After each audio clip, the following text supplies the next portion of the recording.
આજરોજ મહેરબાન ડભોઈના additional district and session જજ શ્રી એચજી વાઘેલા નાઓએ ડભોઈ મુકામેના નવાપુરા નજીકના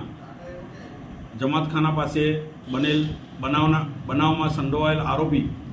આમિરભાઈ વલ્લીભાઈ મંસૂરી નાઓએ ઈજા પામનાર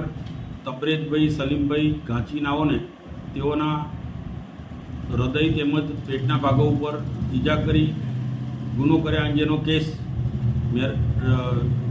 મહેરબાન ડભોઈના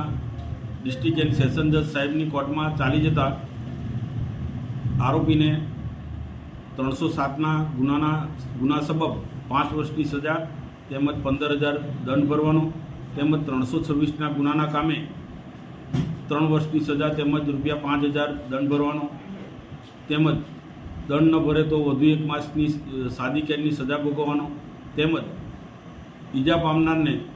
દંડની રકમમાંથી ₹15,000 ચૂકવવાનો આજરોજ હુકમ કરેલ છે।